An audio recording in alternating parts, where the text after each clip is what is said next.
Superkickin with Steven.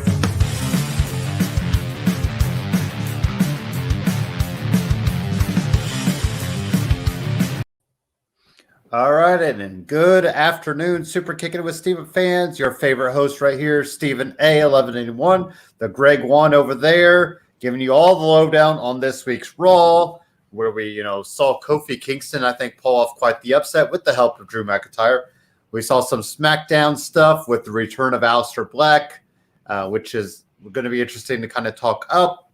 We had NXT happening. We have AEW getting all ready for Double or Nothing, which will be a week from Sunday. So we'll have to give you our predictions on that show next week. So plenty of good stuff happening. AEW is going to go full out, all capacity. We also saw the return of WWE live events in July.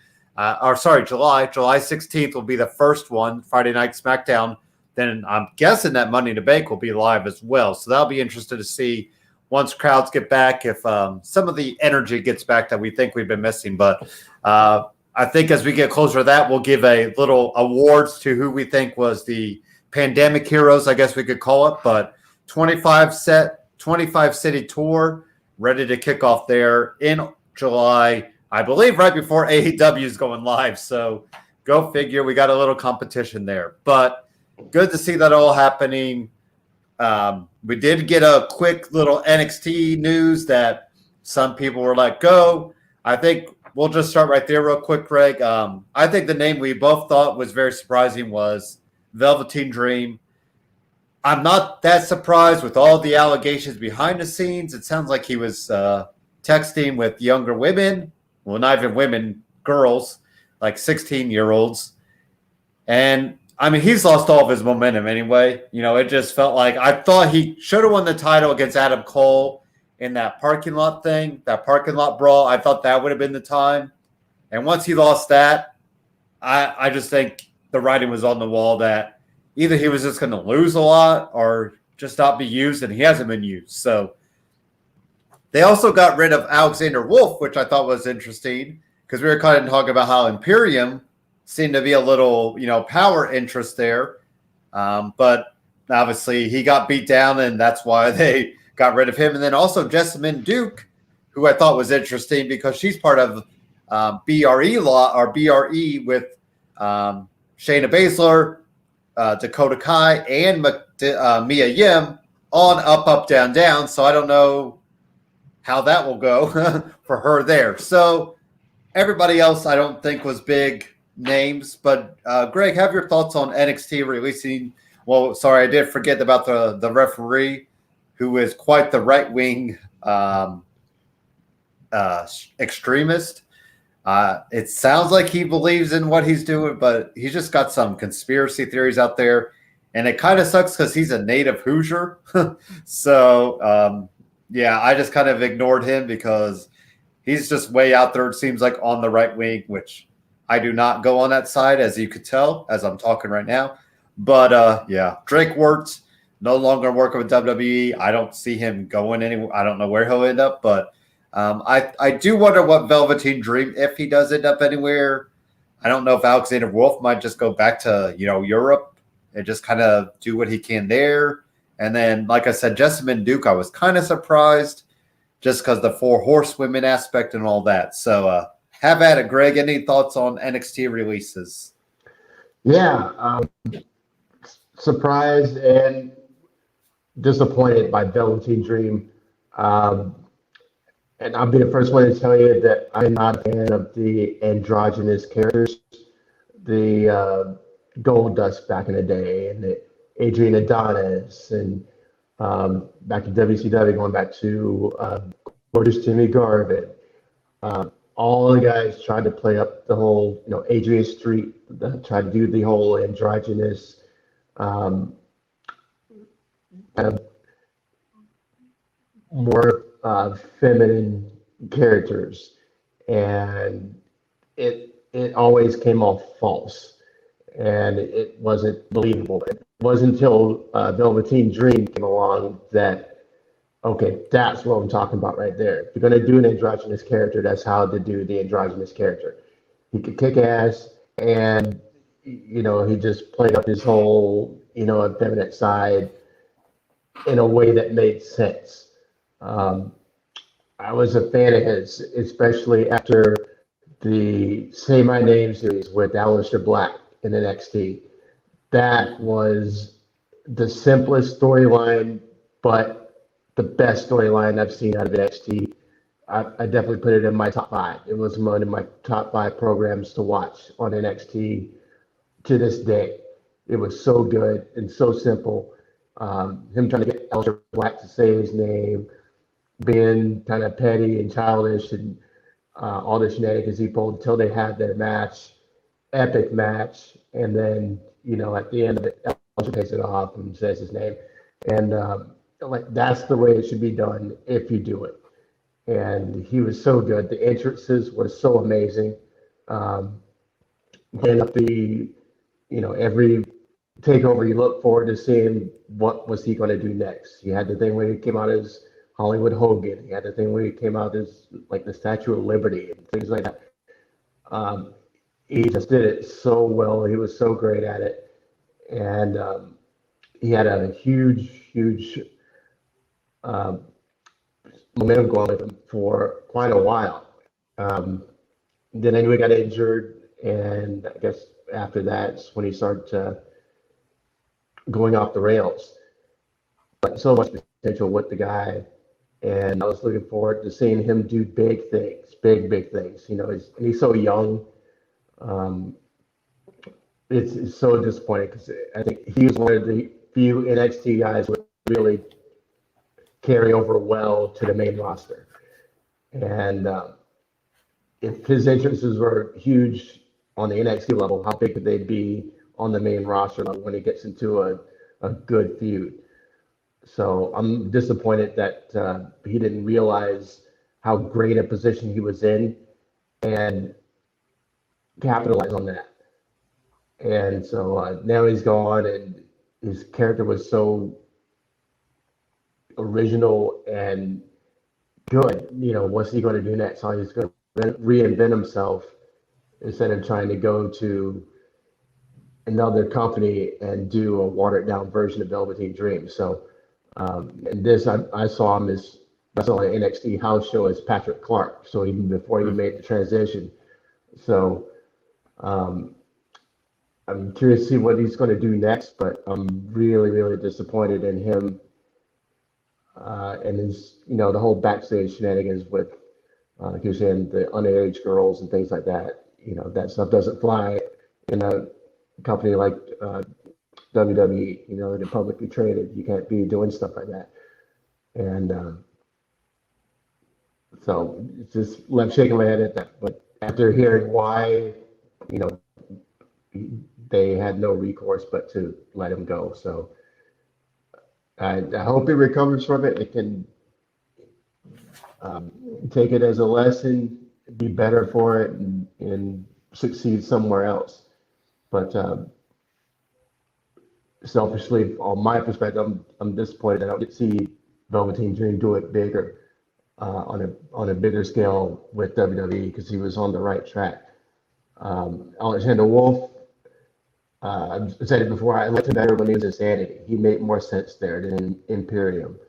And that's, speaking of disappointments, I'm disappointed they didn't push Sanity, because it was another thing. The look was great, the interest was great, the mentality was great, and they could have been a fantastic faction in WWE along the lines of Nexus, or some of the other, when he did the takeover angle from another company kind of thing. And he fit better in a group like Sanity than he did with Imperium. He always looked out of place.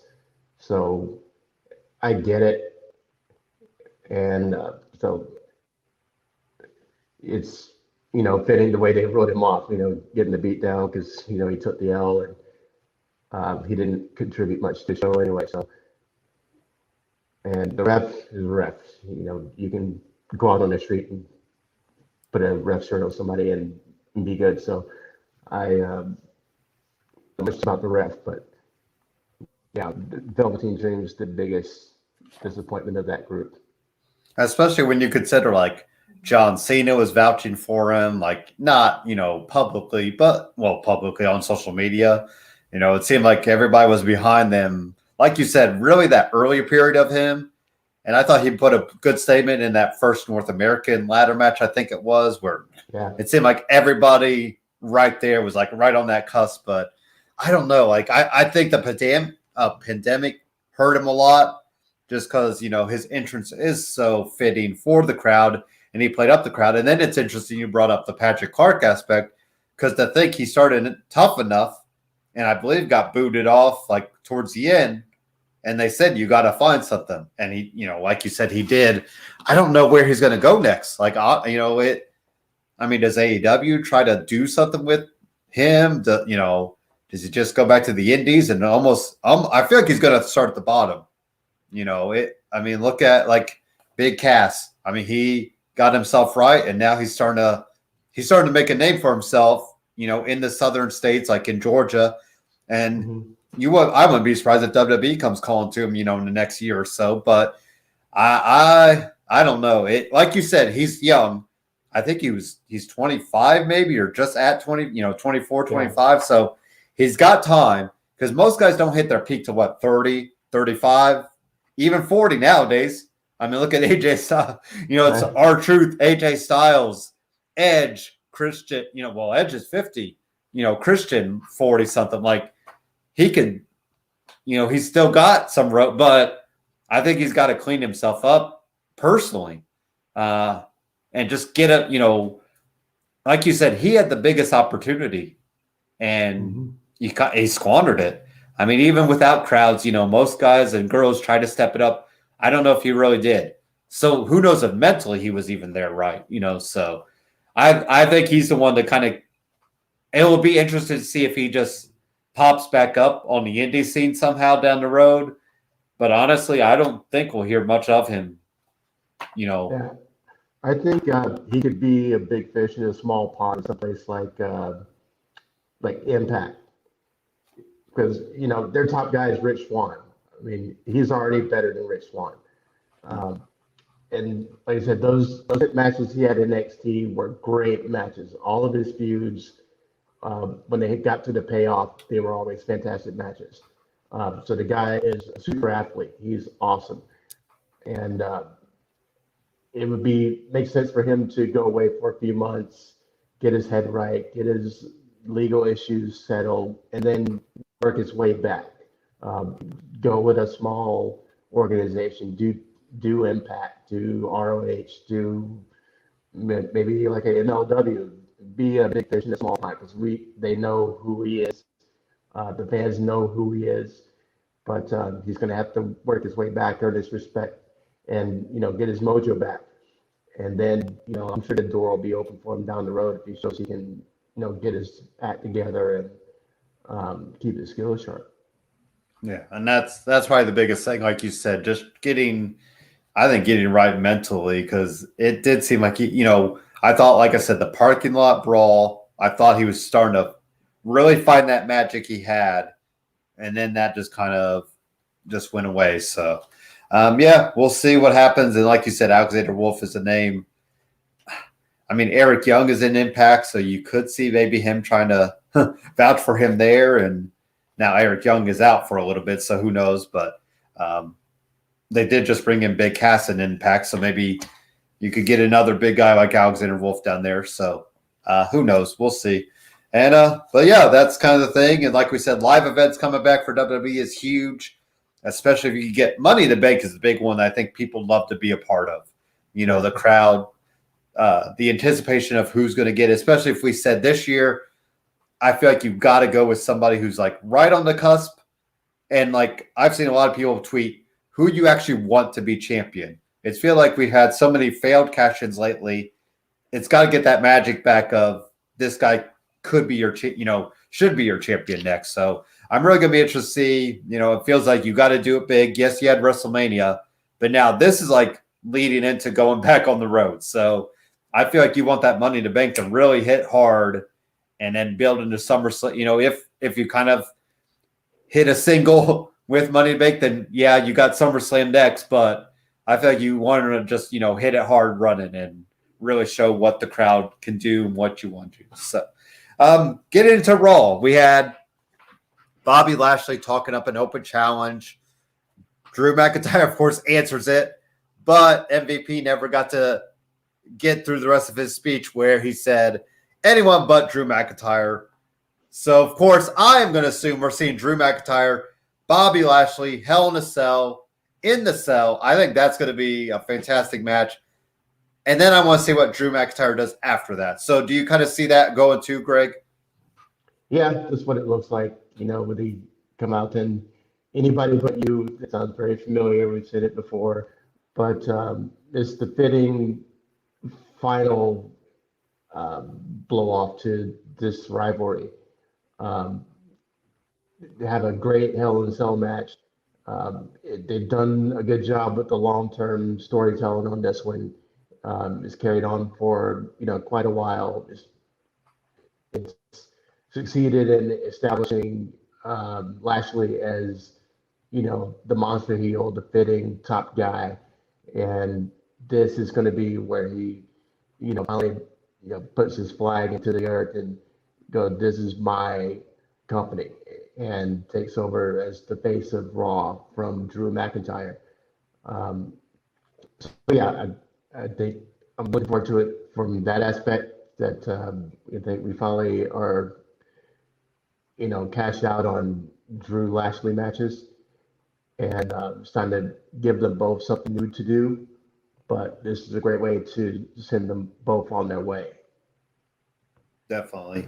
AJ Styles defeated Elias by DQ. I don't really care to talk about that, so we're just going to move on because I think this was interesting that we had Alexa's Playground with Natalya and Tamina.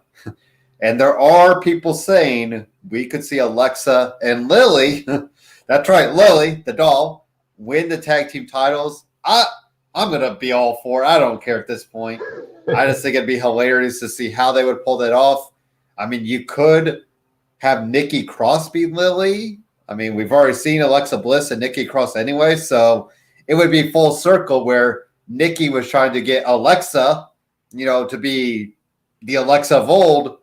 Maybe Alexa could convince Nikki to just join her, and she could be Nikki or Lily. So I'm all for it if they pull that off somehow, especially if they have Alexa just win the titles on her own and then just puts the title around Lily. I'm all for it. I'm all in on Alexa Bliss and Lily. I know it's crazy. We've already saw zombies be involved the night before at Backlash, but I mean, there's something here, and I say why not at this point?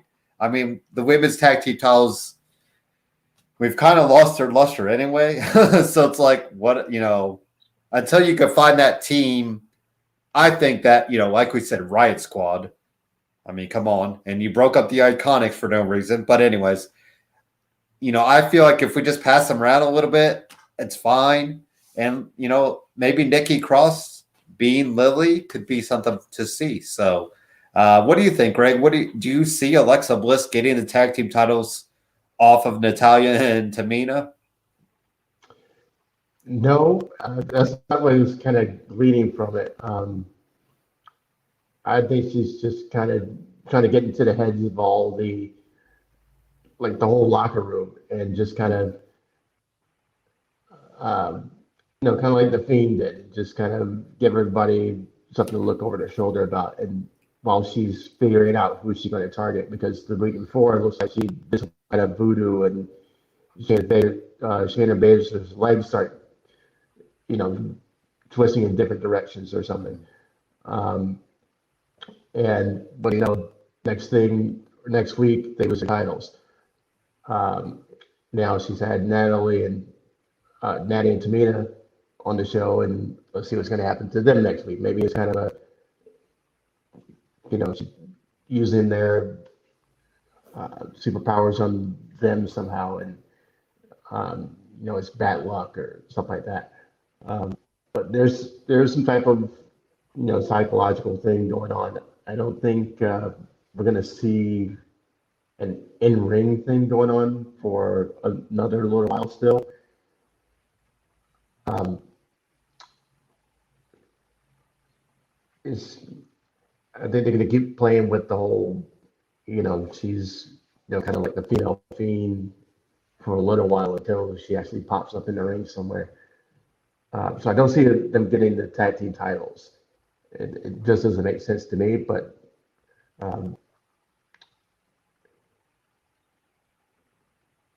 yeah, and then Nikki is being the Lily. The only thing that makes sense to me is if she or Nikki um, became like Nikki from NXT, the crazy psychopath. Maybe they do something to her and she becomes that kind of the old Nikki. And instead of smiley, happy, bouncy Nikki, we get the psychotic and deranged, running around all hysterical Nikki. So maybe they do something to her that switches her back. But then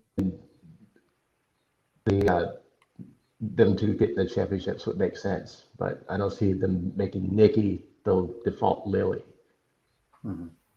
And then don't forget, we did hear the Lily laugh at the end of the women's tag team title match between Natalya and Tamina, and they defeated Shayna Baszler and Nia Jax. So that really made me wonder if they might pull that trigger. And it wouldn't surprise me. Like we said, I feel like this rate with the women tag team titles, you're just trying to throw at a dartboard and see what sticks. So I will be interested to see what they could pull off with that. Angel Garza defeated Drew Gulak. This time we saw Drew Gulak get the rose shoved down his mouth. So, yeah, these two are feuding over a rose. We're just going to move past that for now. But Kofi Kingston had a big night. He defeated Randy Orton and Bobby Lashley. Now, let's go to the Orton stuff first, because I think the bigger deal, like you brought this up, Matt Riddle kind of shoved Xavier Woods after the match. And, maybe we will see that kind of turn of the page to Matt Riddle, more serious.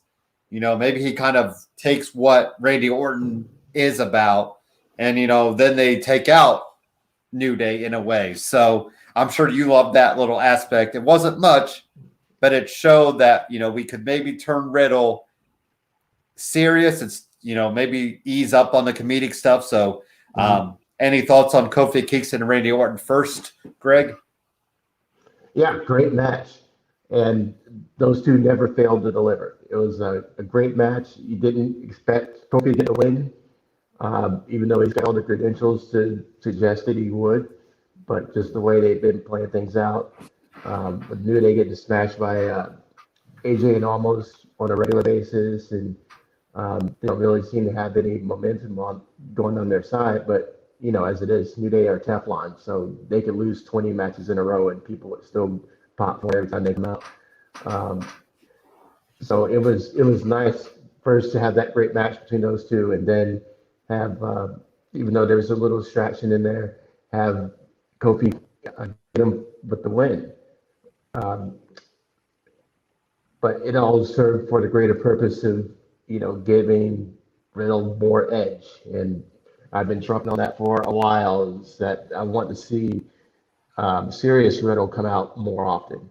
And hanging out with Randy is going to be what's going to help pull that out of him.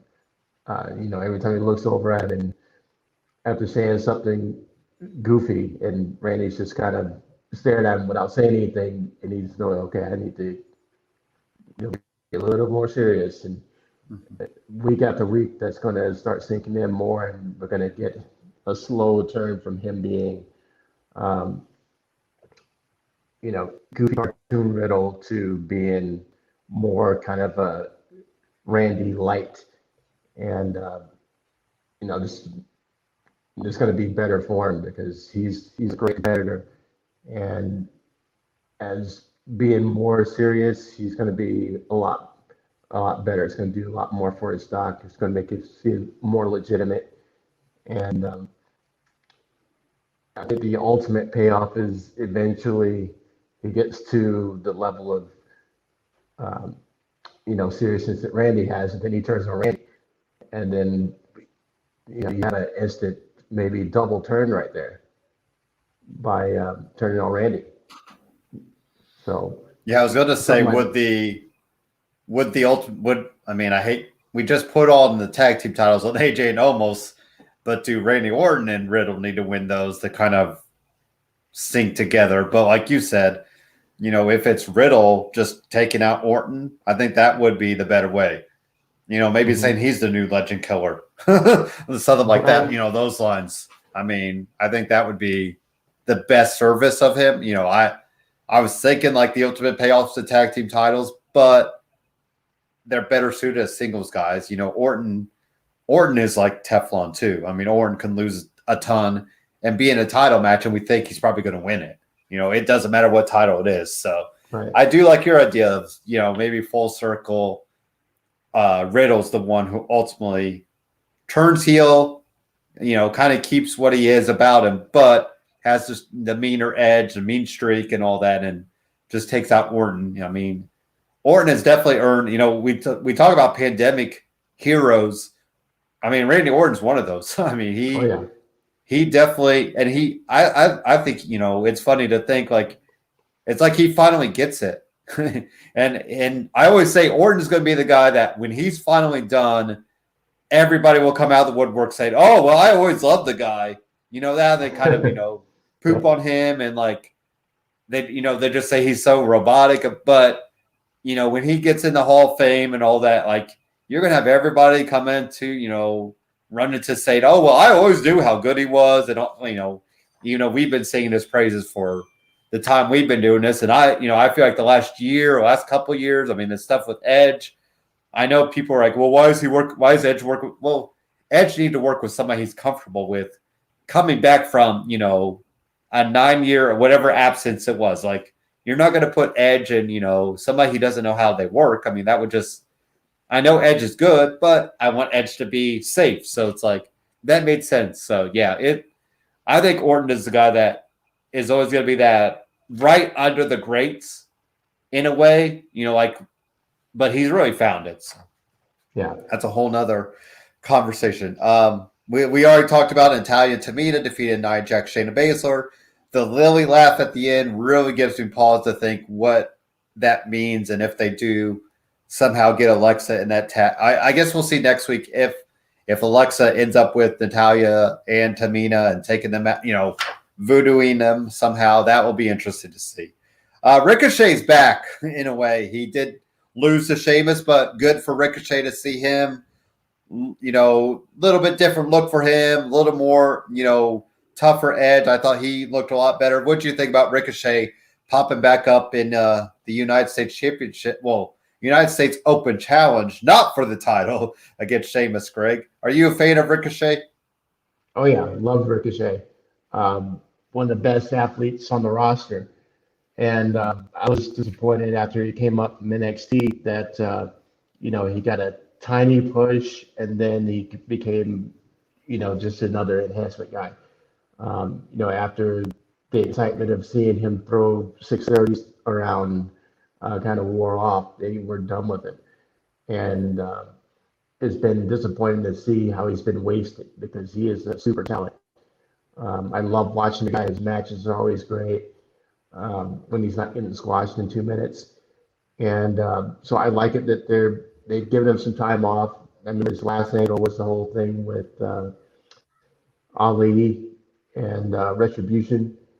And he's been gone since then. So, kind of fresh coat of paint, bring him back, have a good match against Sheamus, which was, for a moment there, I thought he was going to, get a squeaky roll-up win or something like that. But at least you reestablish him as a guy who can hang and not get smashed in 2 minutes.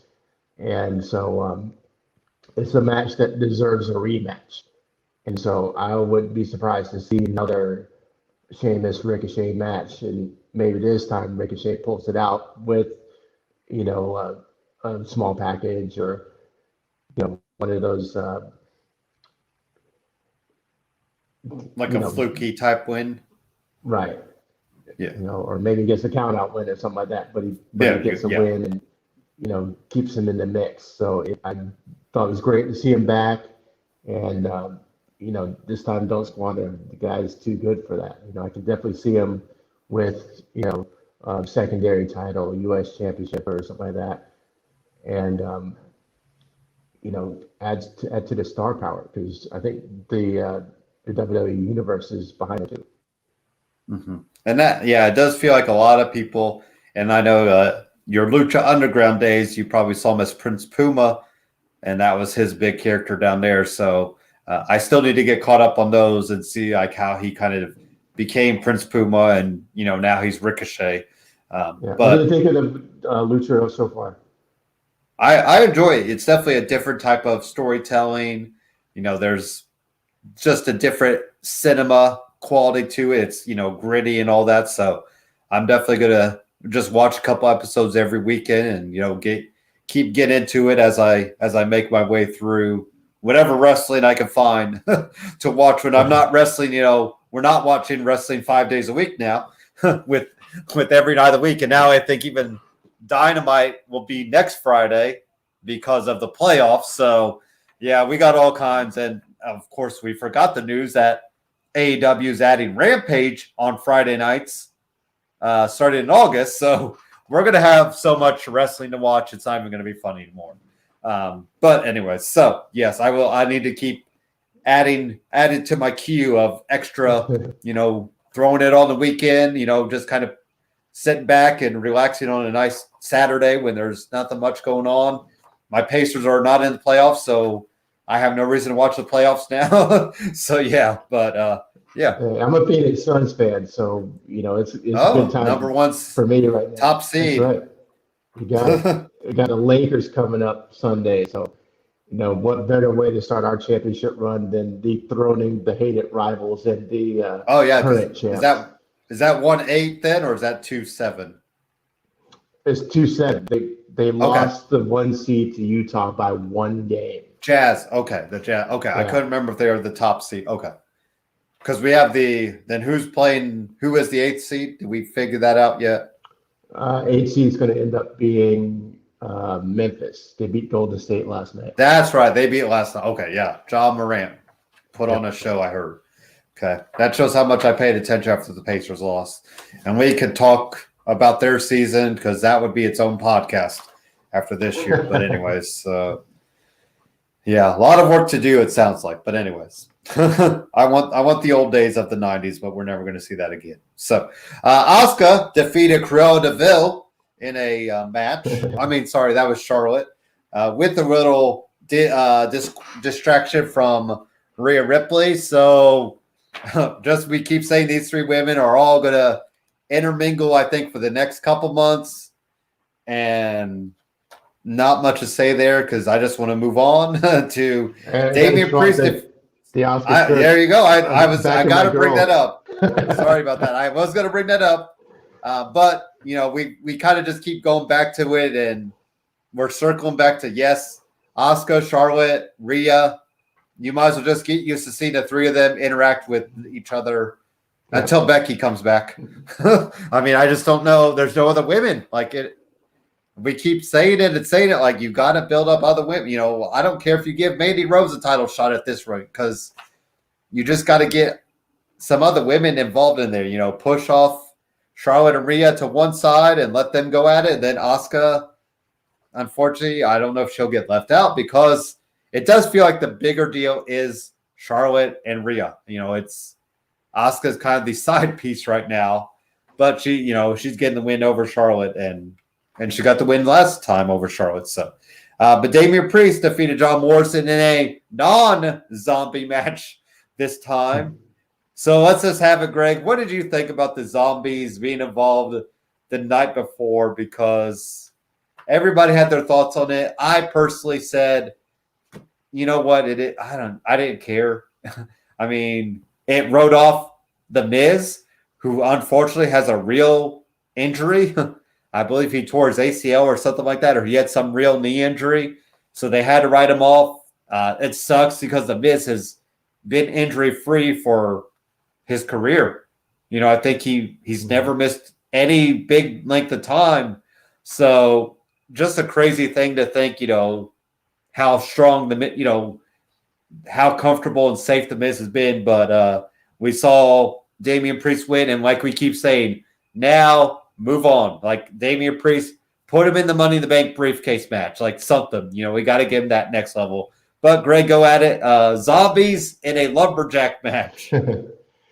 Yeah, it was typical. I mean, they're viewing the Army of the Dead that's premiering on Netflix this weekend. I think it's already up and running, and still showing Batista some love. And I guess if the Miz was legitimately injured, yeah, it's perfect right off to have him, or Barry Hollywood, to have him get eaten by zombies to signal his current run on TV. So kind of ironic timing, but convenient timing. With all those things looped in. I was one of those people who are Miz converts, because I remember him from the real world and hating on him when he came over and tried to be a wrestler. And, it's taken 10 years, 11 years, how long he's been around to, get my support as a legit wrestler. I mean, as of a handful of years ago, maybe 4 or 5 years ago, seeing this guy has worked so hard and he's become such a talent beyond just being, somebody who came up from another entertainment venue to, taking ring time from other guys who've been doing it their life and this is their profession kind of thing. I've enjoyed Miz, enjoyed listening to him cutting people on his promos, and having some great programs with the top guys, like Cena. I mentioned a few times I went to WrestleMania 33, and that was when he was cutting fire promos with John Cena in that lead up to the match with him. The mixed tag. Yeah, him and Nikki against Maurice and Miz, and they're getting real personal, but those promos you did not want to miss it, and that's how invaluable he is. So I recognize how good the guy is, and enjoy watching his matches. Look at this past WrestleMania and how great he made that match with Bad Bunny, how made him look like $1 million. Mm-hmm. So Godspeed to Miz, get well soon. We're looking forward to hating on you in the future. And it's funny because he started creating this character on the real world. And I think that's why it's so he always wanted to be a WWE superstar, it sounds like. And that was his avenue to get into it. And like you said, you could throw the Miz in anything and he makes it important. He always uses must see. And he kind of does that. It doesn't matter if it's the bottom of the card, middle of the card, top of the card. It could be Saturday Night Heat or Saturday Night Shotgun, Saturday Night or Sunday Night Heat. I feel like the Miz, you'd want to tune in to see, who's he going to cut a promo? What's he going to do in this match to kind of find his way to win? So, yeah, I hope that he's not out too long, but it's probably a good time to, charge the batteries, refresh the character, think of what he's maybe reinvent himself, like a la Chris Jericho kind of in a way. So, I've always been a fan of the Miz. I just think he's always, especially like we said, that promo. It wasn't even a promo. The Talking Smack segment with Daniel Bryan, you've got to believe there was some real feelings behind that. And then, like you said, the stuff with John Cena, I completely forgot. It's so hard to believe. Technically, Nikki and John Cena got engaged, and now you look at both, and Nikki's with her dance partner from Dancing with the Stars, has a kid, is engaged to him, even though she didn't want kids at the time. Go figure. And then Cena didn't want kids, and now he wants, who knows. But anyway, so it is very interesting to see how life comes at you in 100 directions at times. So, yes, I hope the Miz comes back, refresh, recharge, back to himself. I forget what the official. I thought it was something with his knee or something, but hopefully out 4, 5, 6 months, comes back maybe fresh at some maybe Royal Rumble time. Kind of build into that. So you gave him all the time he needs. Like he's fine. So and then finally Kofi Kingston defeated Bobby Lashley thanks to Drew McIntyre. So I'm going to assume we're going to see Kofi and Bobby again. Bobby will probably squash him. Maybe he'll squash him even quicker than Brock did. And then that could be something they could play when we get Brock Lesnar back. But any thoughts on that main event match, Greg? Yeah, it was a fun match. They did a good job of throwing enough guys in the hat to make you wonder who it was going to be that came out. And I think all of us were a little surprised that Kofi came out. And great match between those two. And the finish is as you expect. There was the distraction, and Kofi scoops a win. So it doesn't do any harm to Lashley and helps build Kofi up a little bit more, and inserts a fresh face into the picture. So I'd like to see Kofi and Bobby go at it again once the Hell in a Cell is over. So I think that's probably what they're aiming for. New Day isn't going to be able to do anything right now. They've already lost 2 matches to AJ and Almost.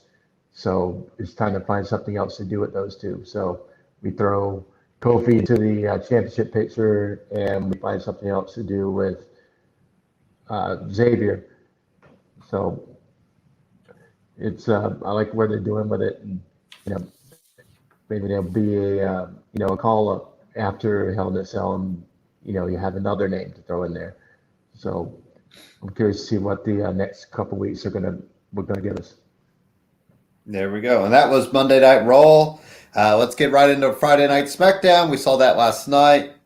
We had Sonya Deville come out and announce live crowds coming back. I thought that was an interesting choice to make her kind of the voice of, saying live crowds are coming back. But it is what it is with her. And then she announced a Parade of Champions, which was, the father-son duo of Mysterio family with their tag team belts for SmackDown. We saw the women's tag team titles out there. We saw Apollo Crews. We did not see Roman Reigns, but we saw Paul Heyman come out there to announce that Roman Reigns will come out on his own time, which he did come out later. But pretty much this led into Bayley coming out. And then we had Nia Jax, Shayna Baszler, Bayley defeat Bianca Belair and Natalya Tamina. Still going back to that idea that Bianca Belair used her hair in a way. I do think they're going to do some hair versus hair match or something like that, because it's funny that the hair keeps getting talked about. So, or they just say, oh, her braid can't be used or she loses the title. Something, to that regard. But, Greg, any thoughts on the 6 women match that we saw there at the beginning of SmackDown? No, it's just another foundation piece in setting, the beginning of a new storyline. The whole thing with the braid, they're going to keep involving the braid. It's always the same thing. The bad guy is trying to use the braid to their advantage, and Bianca flips it on him, and it ends up being a key piece in helping her keep her title. So I can see some type of weird, no braid, involvement kind of stipulation. Hair versus hair. I know. I think that's why I brought up the other stipulation, because I was like, I don't think we'll do hair, but it's funny that the hair keeps getting talked about, and usually, logic would say. It's a good Go ahead. for the villain to kind of, she cheated, but ignoring the fact they started it, and but it's just thinking. I think that is real hair. I think there's no way that she's going to lose a hair versus hair match. So I can't picture them doing a hair versus hair, but as long as Bianca is supposed getting over, well, yeah, go for it. Then we'll be happy to see her take the shears to Bailey's head or whoever else is trying to capitalize on, the psychological advantage of, possibly chopping off that braid. But, knowing how long it takes to grow that much hair, yeah, I don't think there's no way that she's going to lose that there. And that's her calling card. She'd have to disappear for 6 months to, reinvent a new gimmick, because that's, part and parcel of what she does. And no Sasha Banks yet, so Sasha must be enjoying the time off for whatever reason until she decides to come back. So I am curious to see when she might insert herself back into all this, because it feels like she's got a beef with that. So why not? Especially, like we said, she took the brunt of the hair. So, oh yeah. Shinsuke Nakamura defeated King Corbin with the help of Rick Boogs. I thought he said booze, and I'm glad he spelled it out because I had no idea what he said. But it's Boogs. It is not JEFFJARRETT, but it is Rick Boogs. And that was an interesting call up because I don't remember him that much on NXT. I think he did some matches, but I guess him pairing with Nakamura is a good thing. You could just have him kind of follow the lead of Nakamura. But Greg, have you seen anything of Rick Boogs? I believe his whole name is like Bugenhausen, or it's some long name, but I'm glad they shortened it. And the guitar was there was a little, it was kind of hurting my ears for a little bit. Like they gotta ease up on that, whatever they were doing with the effects. So yeah. and Nakamura's still with the crown. I don't know if you saw on his Instagram and Twitter, he was playing up the crowd. He was pumping gas with the crown. I think he was working out at the crown. He had his cat with sitting with sipping tea with the crown. His theme music playing. So yeah. Greg, any thoughts on all of this? Yeah, I was noticing last week that I was enjoying the whole thing with Shinsuke taking the crown and him playing it up, how heavy that crown is, and he's gonna be able to get it on his head, and we're all watching it, and it's like watching a mime. And it was so good. It was so corny, but it was so good. And I was like, I hope this gives Shannon a new, kind of an attitude change, because he's kind of been a punching bag lately. And, maybe it's a trigger and it makes him, better, the King of Strong style instead of, what he's been for way too long. He's lost his mojo like a lot of others, who came up through NXT and kind of got lost, in bad programs and bad storylines. And so it definitely looked like it's definitely triggered something in him, maybe a more serious side, more vicious side. Evidenced by the match, he looked a little different. He had a little more swagger to him. And so I'm all about the crown. And maybe I don't know how long it is until we have the next King of the Ring, but playing to that a little bit more. King Shinsuke, I'd be signed up for that. See how you could do it. But and then Boogs. I don't remember the guy from NXT.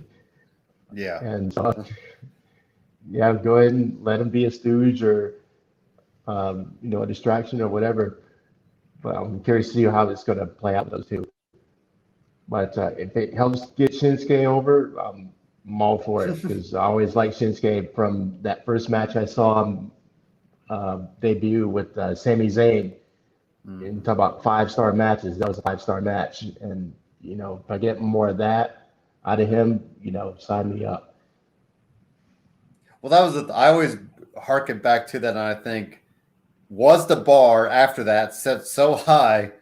He's never going to touch it. Like, you think about all the hype to that, and that being Sami Zayn's last match in NXT, and you could tell it meant something to Sami Zayn because they had never wrestled before. So it's like, you got the bar that high. I mean, what? It's like, what else could we do? It's almost like Nakamura should be like, I'm out. I wrestled WWE. Pull the Liger, Justin Thunder Liger.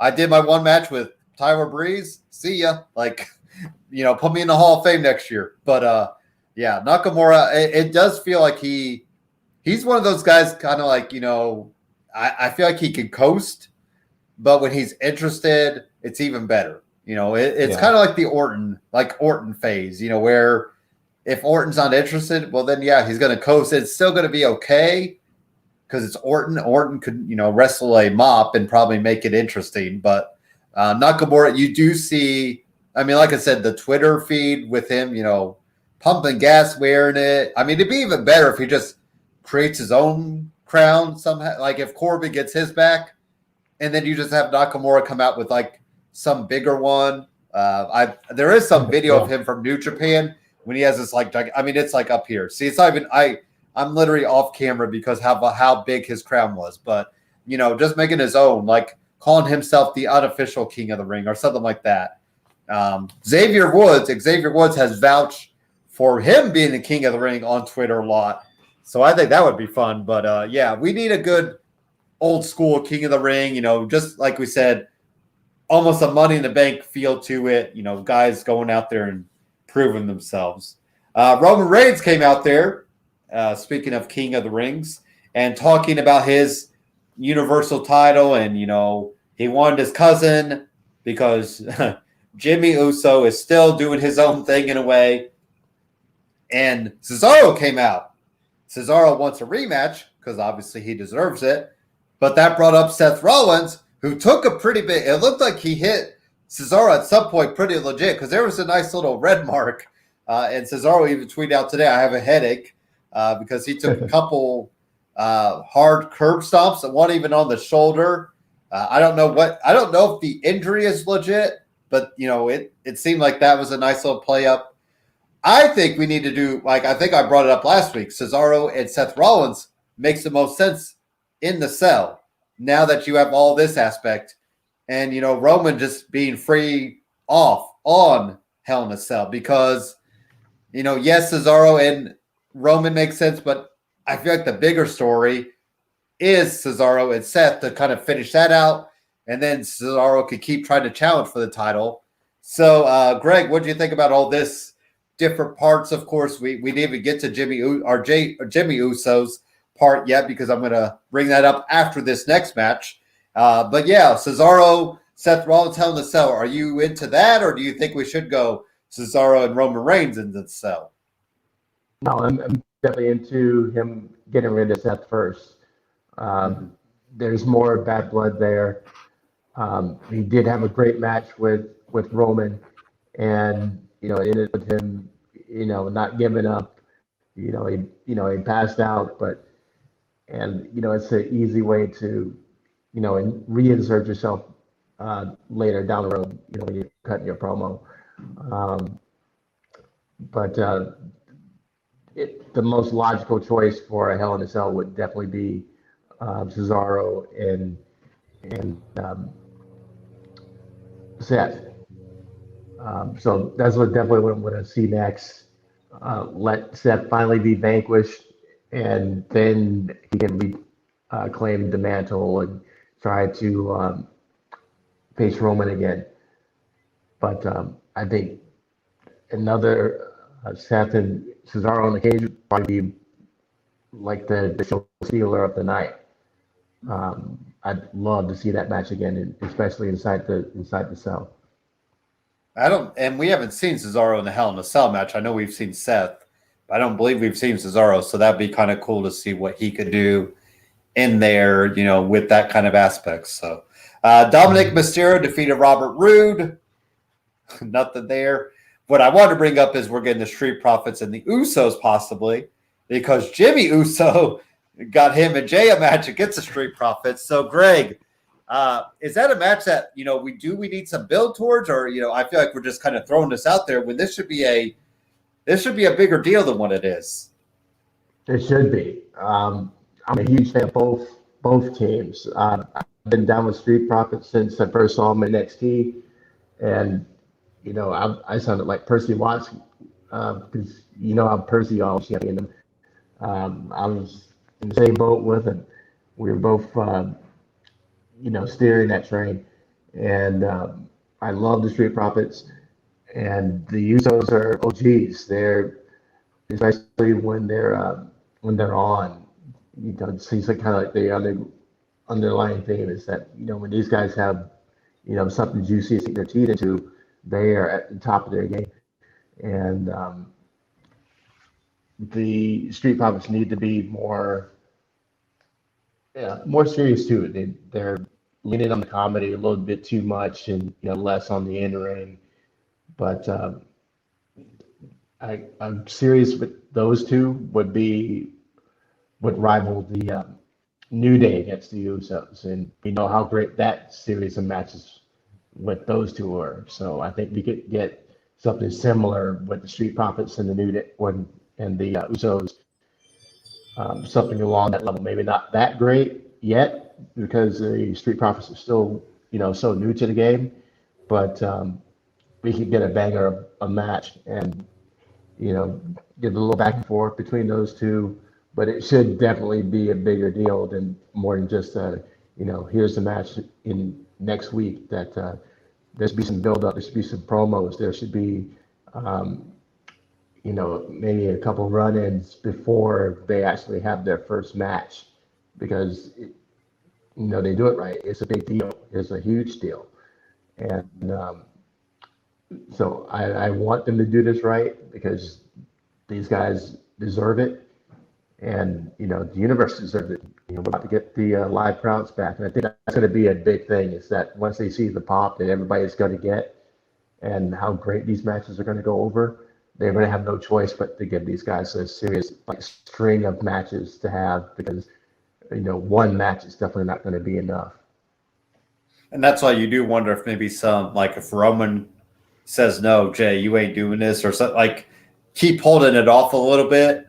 Especially if that Friday Night SmackDown in July is the first live event back. So why not pull the trigger there? If you can do it, well, maybe Street Profits just try to take out Jimmy or something like that, or give it. I don't think it actually happens next week is what I'm ultimately saying. Do you think the match actually happens next week too, or does it happen next week? Sorry.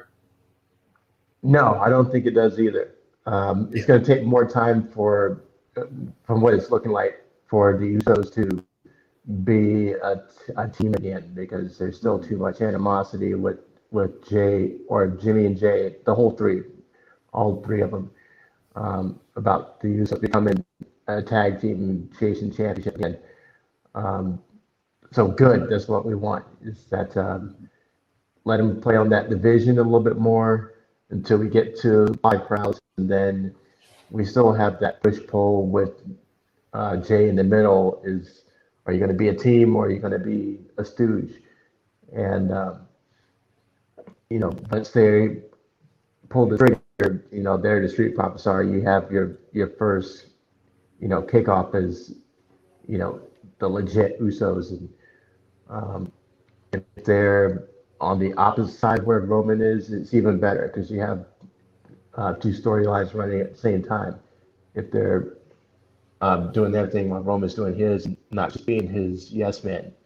So it's the best storyline going in the company right now. So, but no, I don't think the match is going to happen yet, and maybe it's going to take the Street Profits to be the perfect conduits to just kind of come in and just kind of clown on Roman, clown on the Usos, and try to go them into it. And also, here's an angle may have it that deserves some looking into. Montez Ford entering into that championship mix, because what he's got everything. He's got the charisma, he's got the skills, and he's what makes the Street Profits go. Angelo is the heavy, and Montez is the flash. He's the style, and I could see him as the huge babyface underdog going against Roman, end of the month or maybe next year. And is an unlikely guy to challenge for the championship, but once he gets like a Daniel Bryan push, he could be that feel good champion. I know we saved that for Big E, but he's a guy you can kind of put in as a dark horse who could challenge down the road. Maybe it's 6 months, a year and a half away, but we throw that out there in the universe, see what happens. I was to say it feels like Montez Ford is definitely the HBK, and Angelo is the Jannetty. Like you could just see it from a mile away. But right. And that's if Angelo could still get a decent career out of it, just that's fine too. So it's like it's not necessarily a bad thing, but in most tag teams, one guy just looks better. That's it's not often you run into tag teams that both guys take off. So, but we could just tell that the company is more behind Montez just from the way it looks. So, and then finally, Apollo Crews defeated Kevin Owens, Big E, Sami Zayn in a fatal 4-way. But the big story was Aleister Black coming out to take out Big E. I'm so glad that we brought Aleister Black. I was wondering, how much more are we going to do with these promos? My only thing is, I feel like he's still kind of the same. Yes, I guess we don't really know yet. We got the promos. We see a different side of that. But in the ring, he does the black mass and takes out Big E. That's the thing. I guess if you make that as a killer move, and just let him take out guys and win right away, then yeah. But I'm going to see I need to see the next step, as he's back working in the ring. Because like I said, I don't want to keep seeing the same Aleister Black with different promos. That's the thing. But I was glad that they didn't let it play. I felt like you had to pull the trigger on him back in the ring soon, or the promos would be nothing. So I was glad to see it happen. And now we're going to probably get some killer stuff out of him and Big E. But it's once again both guys that need that push. So that's going to be tough. I don't know if Big E can eat too many losses, and you don't want Aleister Black to eat many losses with, now that he's got this different side. So that's always a tough with two guys that I feel like are right there that need it. But Greg, what are you thinking about this whole Aleister Black Big E feud that we're headed into? I'm happy that Aleister Black is back. Like I said, I was there for his first match in NXT, and I'm loving the guy, everything about him. Hated what they did with him before he, finally took his little sabbatical and, to before he last time he went off the TV. The whole thing with the eye and the eye patch and being involved in that whole mess with the Mysterios and Seth Rollins. So he's been away long enough to become fresh again, and this is a big step forward and putting himself into a great situation. He and Big E, like you said, are both on the way up, and I'm not seeing how you're going to do it to a point where they're both not eating too many L's. You still have Aziz and Apollo to mess with things, maybe cause DQs, things like that, so that they can win without losing or lose without winning. And so you got another three-headed dragon going on with those two, and Apollo's not going to go quietly into the night. So, but it's a rivalry we didn't see coming, and it should be money with Black and Big E, because Black can pull out more of that serious side out of Big E, just out of how good he is. and it's going to take a more serious type of match. So I'm hyped for it, see how it goes, and that mask is money, so it's it's exciting. It gives you another thing to look forward to aside from just all the Roman stuff. So I was already enjoying what Apollo and Big E was doing, but their programs kind of run its course, and all those matches are starting to look the same. So this is a great time to escalate somebody else to oppose Big E and get somebody else for Apollo and keep his momentum going. Maybe move Kevin Owens down to Apollo, and you still keep giving some shine to Apollo, but with another foil. So I'm like the way they are setting things up down there. SmackDown's definitely doing a lot better job than Raw is right now. Yeah, and it's so funny because it's like the same people, right? Well, I guess it's the same people, right? I don't know, but yes, SmackDown has always just been a step above, especially with the move to Friday night. I feel like the Fox stuff has helped, so maybe that's part of the reason. But yeah, I like Ouster being right into the IC title picture because that's right where he needs to be too. So maybe him and Apollo could go at it as well. So that keeps him and Big E away.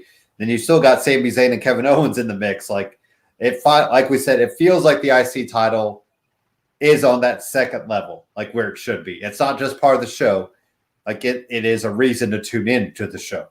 And that, them letting them have that, as the main event, I think says a lot for that IC title. So that's our Raw and SmackDown talk. Let's take a quick little realty talk break, kind of catch our breath. Get our thoughts on NXT and AEW because AEW has Double or Nothing coming up, and we also have NXT in Your House coming up in June. So cool events coming for there. What is up, everybody? It's your boy Dan over at BWSports1.com and Black and White Sports. And I'm wondering if you're ready to buy or sell that home, now's the time, and I got just the person for you. Mr. Sean Nugent, a.k.a. Rockstar Realtor himself. 317-503-8322. Put that home on the market. Get into your dream home with this man. Talk to Sean at Talk to Tucker today, 317-503-8322. And make sure you tell him the boys over at BWSports1.com sent you. And we are back. The Greg One over there. I'm your host, Stephen A. 1181. Right here giving you our NXT thoughts. We'll probably do some quick hits with this. Just because, things were kind of moving a little quicker on NXT. Tony Storm defeated Zoe Stark. I thought that was a good win for Tony Storm there. Any thoughts on that first match, Greg, with Tony Storm and Zoe Stark? No, good match. But the right person won. And it's going to be a slow burn with Zoe Stark and her getting this close with all the top girls. And eventually she's going to have a breakthrough and, she's going to escalate. But it was the right move. It's not her time yet. Yeah. And like I said before, I think Tony Storm needed to pick up some wins because she was eating some L's there, and I was afraid she was starting to fall off. It's hard to forget that she was the first, UK women's champion or one of the UK women's champion. I think maybe right after Rhea Ripley, but and I thought she'd be a little higher level in NXT, but she's just getting slowly kind of building herself back up. So Jake Atlas defeated Cameron Grimes. Thanks to Ted DiBiase. I still feel like Ted DiBiase is going to pull somebody out. I don't know who, but, they're going to meet face-to-face next week. So I feel like he's got to bring up somebody with him. I don't know. What do you got anything, Greg, on this whole Ted DiBiase, Cameron Grimes stuff?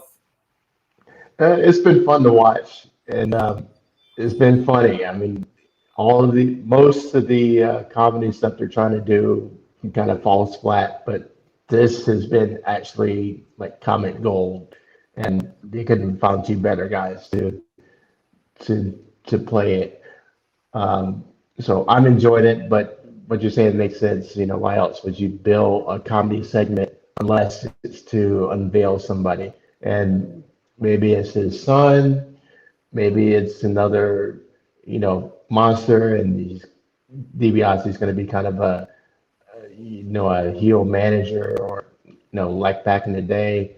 But there's too much energy and time being given to it for it not to, pay off with something in terms of a new talent or a reimagined talent like DiBiase Jr. So I'm going to be watching to see what happens with it, because I don't want to see the end of the DiBiase Grimes dynamic yet. Because, well, like we said, there's just not been the payoff yet. Literally. Right. Pun all the way intended there. Killian Dane defeated Alexander Wolf, which I think is very fitting now that we saw Wolf get released the next day. What a way, I guess. Hey, at least he went out with a good friend, and then it gets taken out by Imperium. We kind of talked about that, so we'll move on, because I think it's interesting to see Legado de Fantasma defeat Ciampa Thatcher, but we also saw Zach Gibson and James Drake involved, and no Santos Escobar, because we've been harping on it. I do think all three, Legado de Fantasma and Santos, are going to get called up after they're done with MSK. So any thoughts on Legado de Fantasma and the Ciampa Thatcher match there, Greg? No, they had a good match. And just shows these guys can go with anybody. So I agree with you. There's nothing left for them to do. There's no place for them to go logically except to the main roster. So I hope they stick together and just create chaos on the main roster, because there is definitely a deficit as far as good tag teams in the tag team division as a whole, and these guys can take over for a while until we get some more teams that establish themselves. But I'm liking the prospect of seeing Legado on the main roster. Yeah, and like we said, it's so interesting because we haven't really seen people who are ready yet. Usually it's like, okay, Sami Zayn, you're ready to go. Kevin Owens, you're ready to go. All these other guys. Finn Balor, you're ready to go. Shinsuke, you're ready to go. And right now, Legado de Fantasma with Escobar, the only guys that are like Io Shirai, I think probably should be. I think she needs to finish up whatever she's doing down there. But other than that, it's very slim pickings down there. There's guys that really need to do some work down there to build themselves up. But Saray defeated Aaliyah. Nothing much there.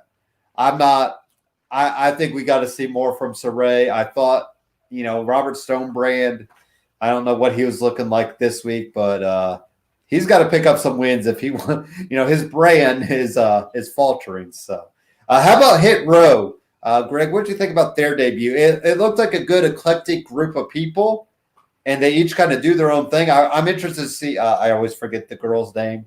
I want to see what she could do in the women's division, but I thought Hit Row looked pretty good. And, the big bulky guy, you got the brawn, and then you have the, kind of the wild card mix. So what do you think about Hit Row going into action? I like them.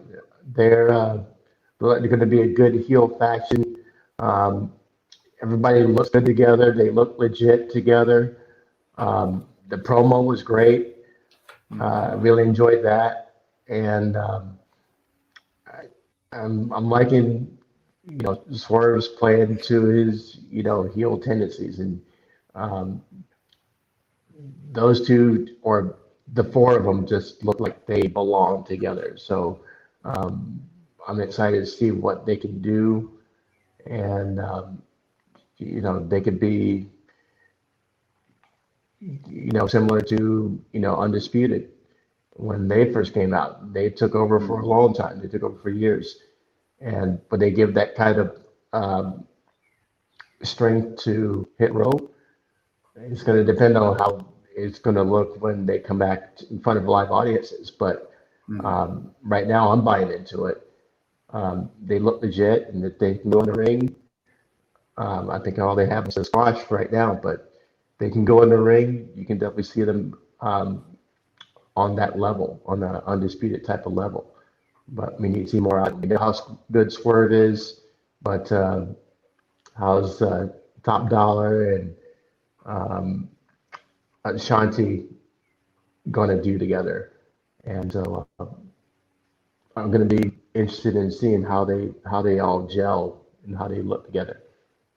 But and it's different because of the music aspect of it. Like, who would have thought you'd put, like a band aspect to it, because it's all about wrestling. But it's always, it's also about these guys trying to get their brand bigger than what it is, like trying to build outside as well. So I think it's kind of different to see that type of aspect to it. Bronson Reed is the new North American champion. He defeated Johnny Gargano in a steel cage match. I guess this is probably gonna be good because the Johnny Gargano that is all psychotic and trying to figure out why everybody's against him is probably the best Johnny Gargano. So him losing the title is probably good, but I wanted to see some more fun with him having a title and the Way having a title, and then Austin Theory just being left in the cold. But now they don't have it. Maybe they'll get the tag team titles just to be that. But Bronson Reed, congrats. He got a nice little moment with his wife there. I believe they showed a little exclusive that she got to come celebrate with him. I don't know, how often she gets to travel with him, but it was nice that she got to be there for him in this match. And we kept saying about Bronson Reed, and I didn't think they'd pull the trigger on it now, but I'm okay with it, if that makes sense. How about you, Greg? Were you ready for Bronson Reed to take the title now? Yeah, I thought it was, writing was on the wall there, but it was well deserved. He's worked his way up from the bottom, and now he's looked like money. It's he can be a draw. He's strong in the ring. His matches are always solid, and I like the parallel that they drew. That it was X amount of years from the day he made his pro debut, that he was getting his chance at the championship. So you could see it coming, and it would have been great if they had waited a month until they're back in front of the live crowds. But right now, doing it now wasn't going to make any difference. When he comes out, in front of a live crowd as the champ, he's still going to get as big a pop as he would have doing it in front of a crowd the other night. So congratulations to him. It's a cool moment with getting to celebrate it with his wife, and starting from the bottom, now we're here kind of thing going on. So good for him. I'm looking forward to seeing what he can do with the belt, because there's some juicy matchups waiting for him. Yeah, we still got Dexter Loomis in the mix. They had that little backstage segment at the relaxation spa area. So, and we could still do a rematch with Johnny Gargano. Maybe you could have Austin Theory try to go after it. Maybe Cameron Grimes, Kyle O'Reilly. I mean, there's definitely names out there. Maybe Bobby Fish. I mean, Bobby Fish wants to. He's kind of going to do his own thing. So yeah, there, like you said, plenty of different names to go out there. And NXT TakeOver In Your House is coming back. I always loved the In Your House back in the day, so I think that'll be a fun little pay-per-view. Gets its own Sunday night, I believe, probably the week before Hell in a Cell. So that'll be a nice little 2 week of NXT and WWE back to back. So let's get into it. Finally finished up AEW. We kind of surpassed. We've been bypassing AEW for the past couple weeks. We had a lot of stuff going on as I look through my list of stuff here. First off, Christian Cage defeated Matt Sydal. It just builds up Christian Cage for the Double or Nothing Casino Battle Royale. Sorry, where everybody gets in the ring and all that. Matt Sydal looked fine. I believe his brother is hurt though for a little bit, so maybe they'll kind of let Matt kind of go at it alone for a little bit. Let's get up to next. Jon Moxley and Eddie Kingston defeated the Acclaim. I thought a pretty solid match. Did you have any thoughts on that match there, Greg, for Moxley and Kingston defeating the Acclaim and stealing their shoes and their socks? I'm sorry, the Young Bucks, they stole theirs at the end of the match. But interesting stuff there. So Moxley and Kingston, Greg, any thoughts on them and their match? No, they solidified themselves as a good tag team. The match was solid, and just the perfect amount of um, flavor at the end with the Young Bucks and Kingston stealing their shoes and socks is it's really funny. I enjoyed that little spot. And once the Bucks came to and realized they were barefoot and been robbed, so it was a pretty funny moment there. I enjoyed that. The Um, Dior ones. but that's right, the Dior Jordans. It was I'd probably steal them too. But it'll be interesting to see them against the Bucks. It's just more fuel to the fire. And that's going to see a championship change. I think. Um, like I said, there's got to be some payback with um, Moxley and the whole elite group. So this is going to be one of the first um, the payback. One And one of quite a few, I think. And of course, we have Moxley coming out to the Wild Thing from Major League. So that'll be fun for crowds to kind of sing along with. Are you liking that? Him coming out because that threw me off when he came out The for week his before, match. the week before I did it, like I think the audio just wasn't right. It seemed like so it's hard to hear it. And I think I like I liked it, Major League. That's one of my favorite baseball movies. Charlie Sheen coming out to that, I thought it was fun. I'm always I do love baseball because you got the walkout songs, you have the bullpen songs. I don't like. I mean, you already got people singing with Judas, so do we need people singing along with this too? Like, I get it, but I think that's the thing too. Like, if it's the crowd doing it, maybe like every once in a while, but it sounds like they're just going to do it moving forward. It's kind of like Judas. Like, yeah, I love it, but after a while, it's like, okay, like, do we need to keep here, singing along and all that? Like, I don't know. It's an interesting dynamic, and I guess I like it in a way because it gives Moxley and Kingston a theme song in a way, if that makes sense. If that's. What about you? Yeah, I don't like it.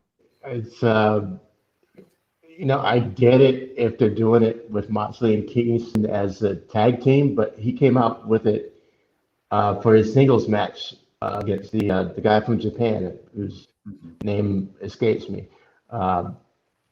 So that was the first thing that threw me off about that match was, okay, what happened to his music and why is he coming out to Wild Thing? So I get Wild Thing, but why a Major League reference? They play in a football stadium, and it just doesn't fit John Moxley. The mood and the vibe of the song is too happy for him. So I don't like it. Juice is a whole different thing. That's Jericho himself and his band, and it fits the inner circle. It makes sense. And now singing along to Judas is a time-honored tradition. It's been done since day one. So it would be weird to have Jericho or the inner circle come out without Judas. So we're talking about we're talking about apples and oranges as far as Wild Thing versus Judas goes. We're going to be doing the Judas thing for the rest of Jericho's existence in AEW, but I don't like the Wild Thing. Maybe maybe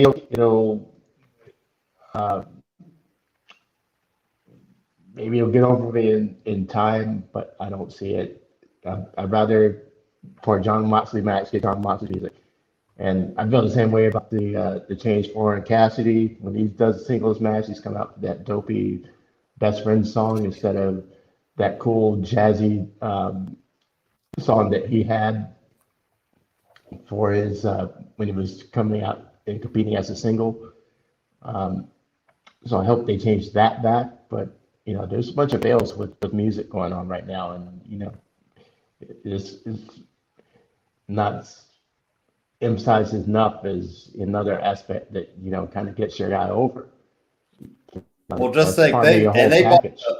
Sorry, I was saying they bought the rights to those songs, so it's like they have to use it now because it probably wasn't cheap to get the Pixies, "Where's My Mind," and to get this like wild thing from Major League type like that. It's not like they you can't just use that. Like you legit have to put some money down. And on a quick side note, so Fozzy is coming to Indianapolis at a small venue. Do I go, Greg, to hear Judas live? I'm like, Absolutely. You got I joked, to. I'm like, and if he plays it first, well, then I can just leave right after. So, I mean, I'm like, I'm highly debating going to see Fozzy. Would really suck if he didn't play it at all. Like, I would have put it past he's him. got to. I mean, I think he has to, but It'll be the second encore, so you have to watch the whole show. I'll just like go and later. video I'll just like for it. wait and like wait outside because it's like outside. It's like in a small venue, so I'm pretty sure I could just sit like on the sidewalk and wait till. Or I just sit outside the venue. But anyways, Fozzy is touring. They're supposed to come here last year, and now they're coming back in September. I think they're doing a fall tour, so I'm highly debating seeing Fozzy as far as that's concerned. That'd be an interesting. I haven't heard anything of them but Judas. I don't know. But it would be interesting if that was my first in-person concert as well, because I bought some live stream stuff. I haven't seen any live in-person concerts yet. So if that was my first back to person lately, concert, or you haven't been to any concerts at all? Oh yeah, lately, yes. Okay. Yeah. I've been going since 2000. Don't you worry. I saw Blink-182 as my first concert ever. So let's just go there. Greg, what was your first concert ever? Kiss, Slaughter, and Danger, and that was in 1990. Oh, and Kiss? I got backstage at that show. So you saw Kiss, you said? Yep, Kiss, Slaughter, and Danger. And I was in Slaughter's fan club, and I sent them a letter. So this is my first concert. I'm going to see you guys. And he sent me backstage passes to meet Slaughter, not Kiss, but I met Slaughter before their set, and had a great time. Was Kiss in makeup then? No. So that would be because they didn't get back in makeup till middle 90s, right? I think middle 90s. Yeah, maybe even late 90s. Okay, so yeah, that would have been the unmasked, because they did the unplugged in like 80s, whatever, and they were unmasked, and then they did. I always remember they had that Forever song. I think they were unmasked, which I think they was during the it was either the Hot in the Shade tour or the Revenge tour, whichever came first. Yeah, because they were touring to support that release. I got to see Kiss, believe it or not, at the State Fair here in Indianapolis. They did the State Fair once, and that's how I saw Kiss. But I kind of thought, well, that just says everything about Kiss now. Like, I think that was about 5 years ago, maybe. But yeah. So, but my first concert was Blink-182. I remember they had a flaming sign that was the F word, and I was all about that in 2000. And then I saw the Warped Tour, saw a few of those, and yeah. So I've seen some live music, but haven't seen it in person, obviously, in pre-pandemic days. And I was trying to remember before that, like, when's the last show I saw. But enough music talk. I could talk about music all day. So Ethan Page and Scorpio Sky will face Darby Allin and Sting live. No cinematic matches. That's going to be interesting to see how Sting does. He said because he kind of hated the cinematic matches because you have to film forever. It's like a legit, it's like a movie, so you have to film it. And apparently on the DVD, there's a director's cut of that Street Fight for Revolution. So if you want to see the full out match that they had by the come on, camera. There we go. buy the DVD of Revolution. So, Greg, are you looking forward to Sting live? Not in person because we won't be there, but we'll see him live with Darby Allin going against Scorpio Sky and Ethan Page. No. Probably because I remember Sting's last match. And, not counting the cinematic match, but his last in-ring match with Triple H at WrestleMania of however many years ago it was, and it was a hot mess. Triple H trying to carry Sting through all the big spots and doing the whole business with all the factions from yesteryear coming out and intervening, and it was just a dumpster fire of a match, and just shows Sting can't go anymore. He's better in small doses when you stand there and poke somebody with a bat and, stand there and glare at people. I don't expect him to hit the ropes with any force, and, these guys are going to have to sell like they've never sold before to, help him look good. I don't want to see 60-year-old Sting trying to have a legit match against two guys who are, young up-and-comers who, can actually go in the ring. Darby, yes, all day long. But him with Sting there, no. I would rather him get a partner and have Sting in the corner. But it's going to happen, and as long as Darby carries 80% of the load, they'll be fine. But don't ask Sting to do too much, otherwise the whole match is going to look terrible. Let Sting do the hot tag and get in there and hit a couple stinger splashes and maybe put somebody in the Scorpion Deathlock. But Scorpio Sky and Ethan Page are going to sell the hell out of it because they're probably excited to be in the ring with him. But yeah.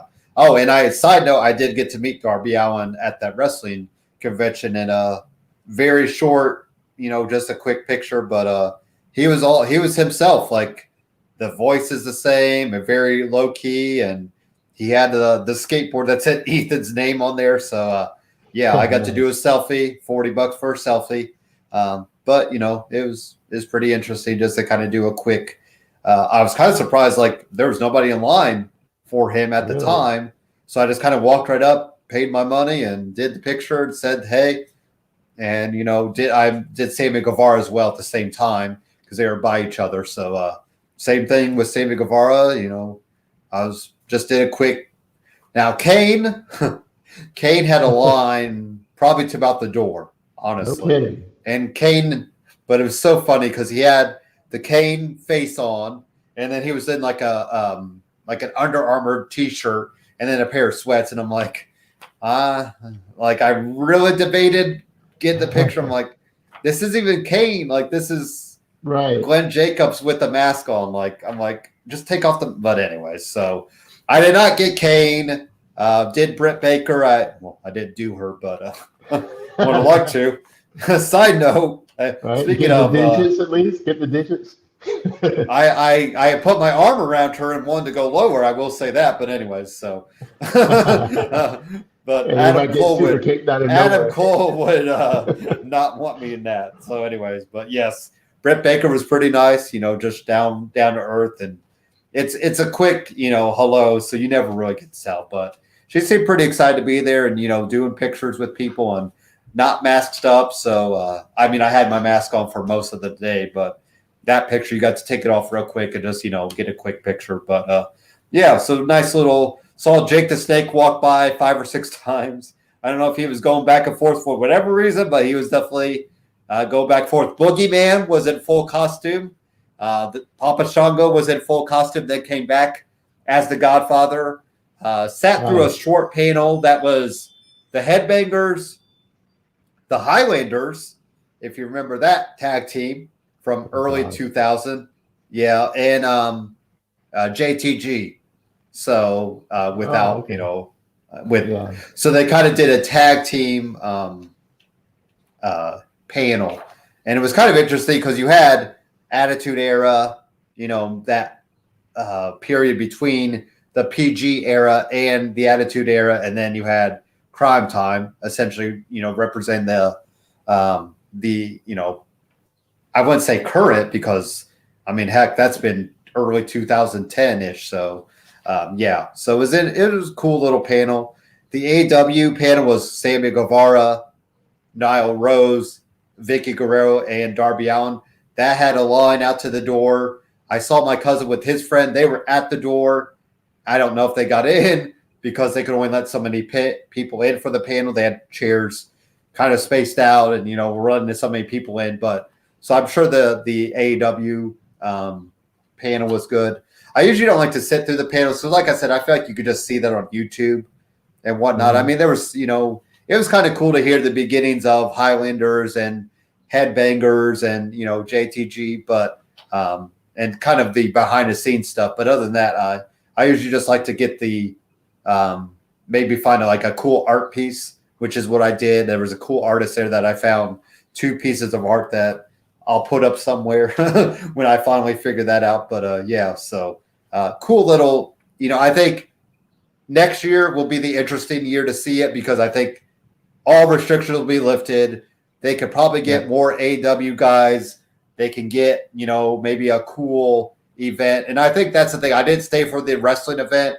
And I think next year I'd like to just kind of see that. So, Squared Circle Expo. If you're watching this, anybody on there, we got a podcast that wants to be part of that. So I'll keep tagging them in these and see if we can get some Superkickin with Steven and Greg there presence there next year. So there you go. Because especially with the local flavor being here locally, I think that'd be cool to do. Sheeta defeated Rebel. Nothing to talk there. Britt Baker hit a nice curb stomp.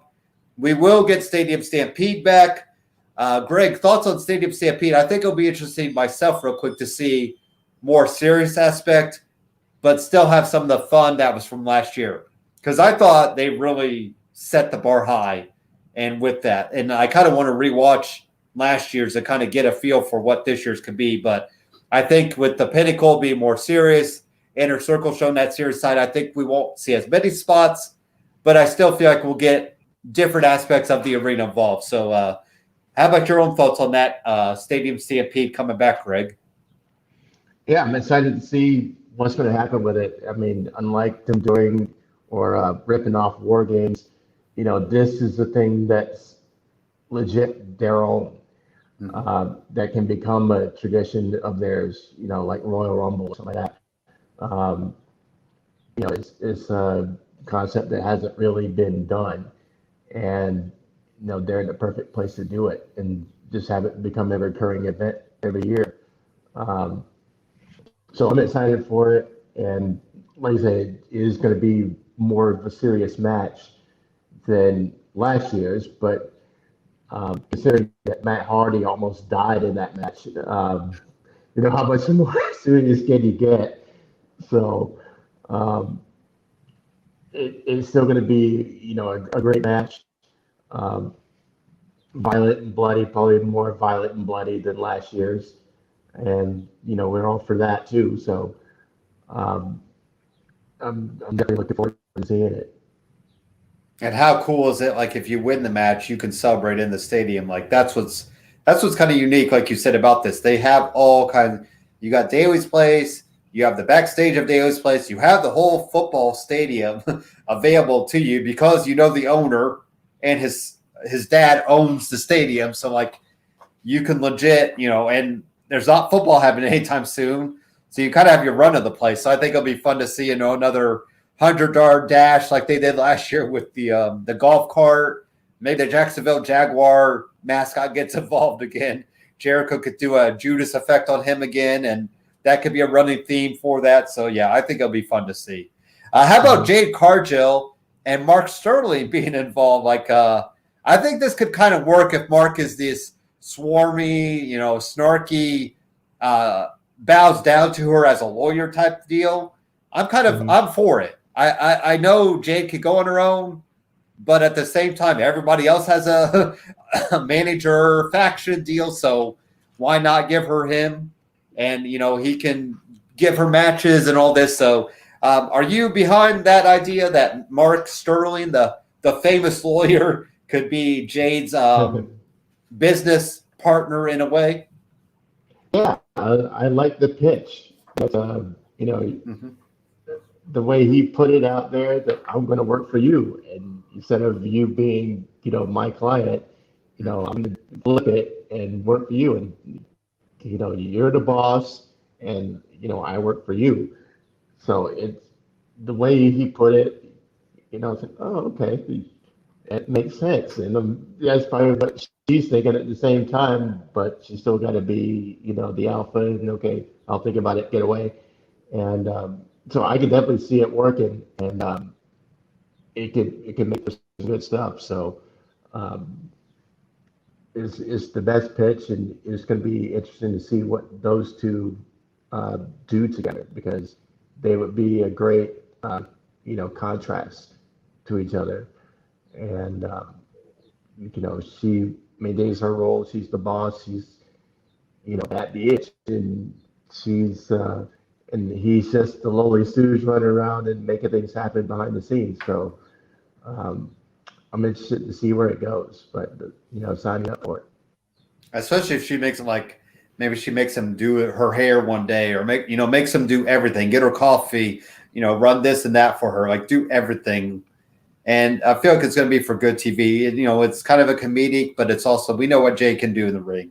So, Yeah. Serena Deeb defeated Red Velvet to retain the NWA Women's Championship. I'm just going to move on past that because I'm surprised that the NWA title is being defended on AEW. But, I still don't know why Thunder Rosa lost it. I felt like she should have kept that NWA till she didn't want it anymore. But maybe she didn't want it anymore, so that's why she lost it. How about Anthony Ogogo defeating Austin Gunn, obviously. But I did bypass Cody Rhodes' political, very patriotic, rambling promo.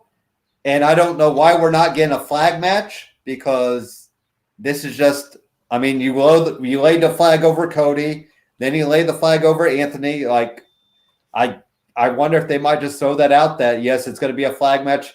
So first off, Greg, any thoughts on Cody's American Dream? I wonder if he'll try to come out to that song.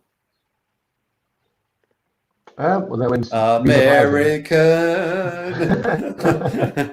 Now they're going to have to pay some money to WWE, but right. It's what it is.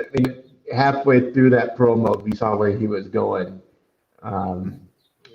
That from One Night Only, he's gonna be the American Dream, and yada yada. It's very Rocky IV of him right now, and Go is Drago.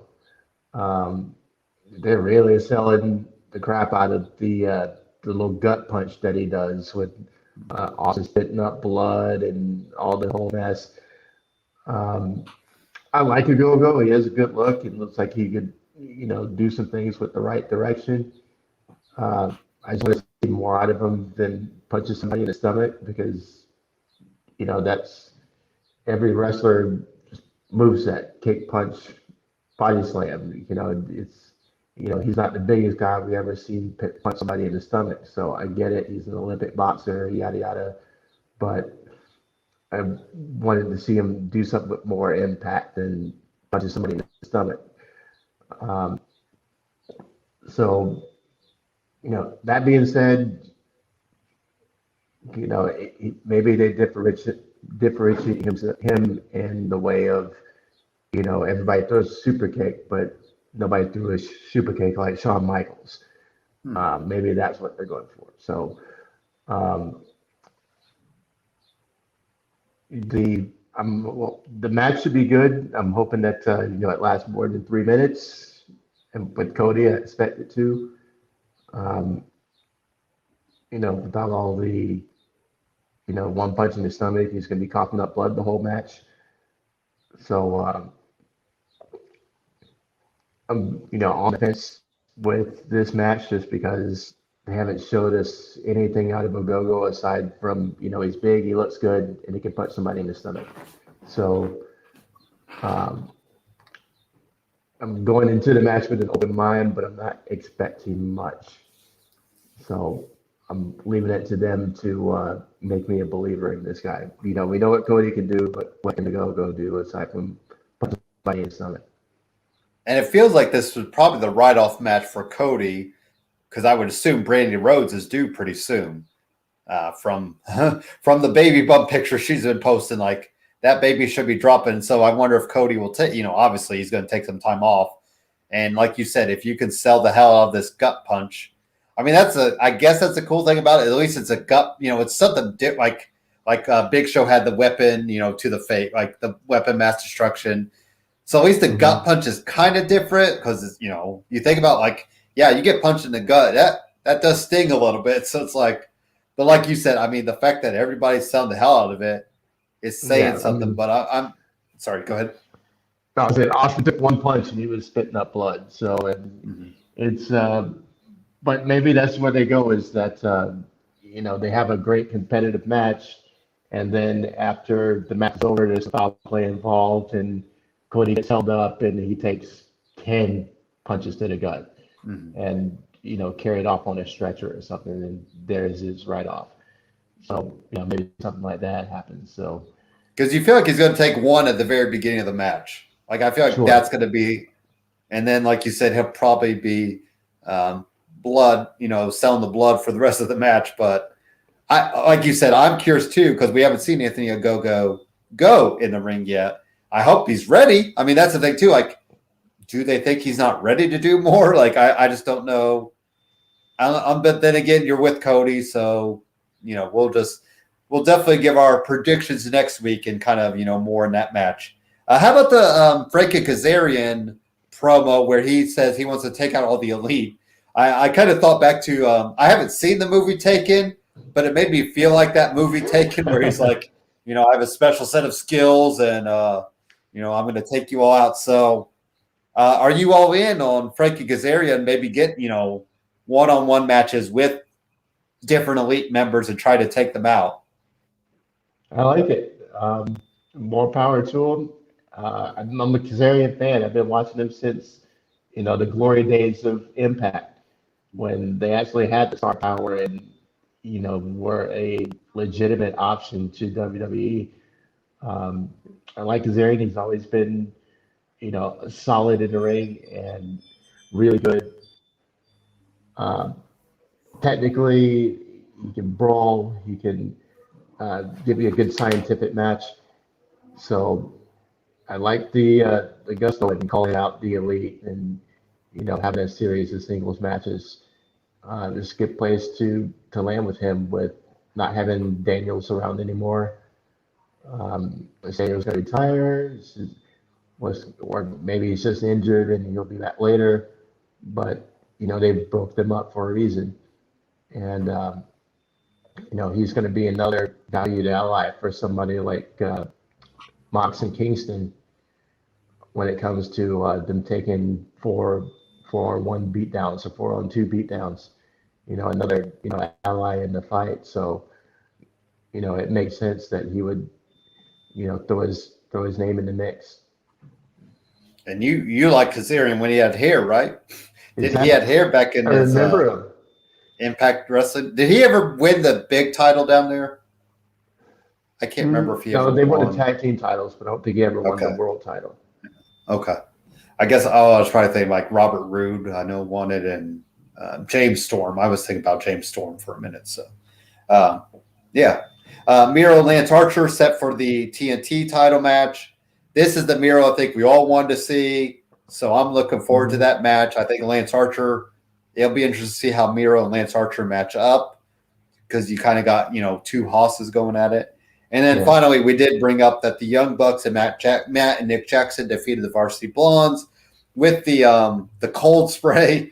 They took out Julia Hart, who looks like Alexa Bliss light from her NXT days.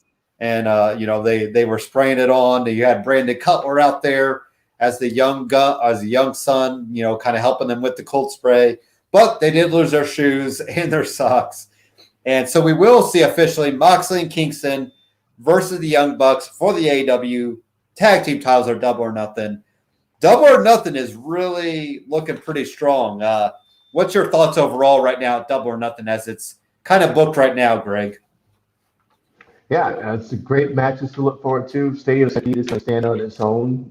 It could carry the event by itself. Then you have this match with the Bucks and Moxley and Kingston. I still see some shenanigans happening with so that they don't get the belt, but they've done a great job cultivating this feud, and it's definitely shaped up well. With that's how I want to know what the deal is with Orange Cassidy and what's going to happen with the contract they put in front of him, and if he's going to defer his shot to when he can get a singles one-on-one against Kenny instead of doing a triple threat. Gus says he's going to say no, but I would rather him say yes, because I think down the road, and not far down the road, because they were getting black crowds back in less than 2 months, him and Kenny in front of a live crowd is going to be huge. So selfishly, I would rather see Omega and Orange one-on-one than in a triple threat match, and then get a banger of a match with Pac and Kenny by themselves here. But like I said, I don't think it's going to happen. I think he's going to just rip up the contract again. By the way, the whole segment with them presenting the scenario to him and him ripping the contract in very slow motion was hilarious. I don't know if you enjoyed that as much as I did, but it was great. And so the word building up was the Casino Battle Royal is going to be awesome. So everything about it, I don't see a sneaker on this card at all. So I'm excited to watch it. And real quick, I was just kind of thinking this out loud. With Kenny Omega, if you had to pick somebody right now to beat him, is there any, like, who would you have beat him right now? That's a good question. The one that makes the most sense would be Moxley. But Moxley is not on that trajectory right now. Yeah. Could it be Cassidy or Pac kind of beating him for that title? I mean, can we see Orange Cassidy legit? But like I said, I feel like you'd have to do the live crowds. Like right now with the 2,500, 5,000. I don't know. You need that. You need. Or you need the fans. A full house. Yeah, are the fans there instead of the wrestlers? Like, let the fans in that front rows, where they have the wrestlers right now. But right now, I mean, I hate to say, like, there's nobody. It's very hard telling. Yeah, we would think Miro with the TNT title would be that, next step. But I'm not putting Miro with the AEW title anytime soon. And, I mean, I'd probably go back to Cody Rhodes, like somehow get him back in that title picture. But I know people are turning on Cody Rhodes. I don't know if you've kind of seen Twitter. It seems like people are starting to turn on him. And I think that promo didn't do him any favors just because it was just so rambling and just so out there. But it's very political, too, I felt like, which is weird because he's kind of on the left side of things. So I was surprised he went that way with it. But, what it is what it is. It feels like to me right now with AEW, and I don't know why, it almost feels like there's just, you got Kenny Omega, Cody Rhodes, Young Bucks. They're the heads. And it feels like they're all run their own shows. Does that kind of feel like you too? Like, I don't feel like there's a sync to Dynamite as there was. Yeah, there's a reason we can't see anybody who's